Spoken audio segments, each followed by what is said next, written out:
आमच्याकडे चीज दगावलेली आणि चीज तोडतं आता ते पाडून घालतात, नाही तर रस्त्यावरच्या लाईनी वेणी त्याच्यावर पडतली आणि मग रस्त्यावर नुकसान होत होतं. त्यासाठी ती आता खाली पाडून घालतात दाखवत आहे. तर मंडळी हे बघा वालो घेऊन येलो चीज एक बांधूक म्हणजे वालो बांधतलं नंतर एका साईडसून वडतलं. ह्या बघा केवढा मोठा भाग पडलेला आतमसून पूर्णपणे चीज जळान घेतली.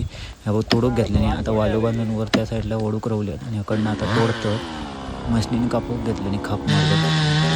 ह्या बघा ओढूक तयार आहेत. चीज तोडूची जा कारण नाही तोडले तर धोका होतो. मग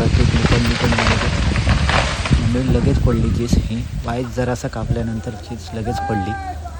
थांबा तुमका दाखवते.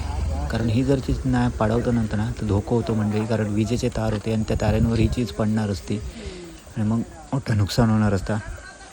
त्यामुळे मंडळी ही आम्ही चीज पाडवून टाकलो सगळेजणांनी. गडगो पण पडलो तर थांबा दाखवते. हे बघा पूर्णपणे आतमसून मंडळी जाळान गेली चीज आणि बाहेरची साल होती ती फक्त वाईट थोडीशी रवलेली. जरी नाही पाडवतो होतं मंडळी खूप मोठं धोका होतो. त्यामुळे मंडळी आम्ही पाडवून टाकलो. ही बघा पडलेली चीज.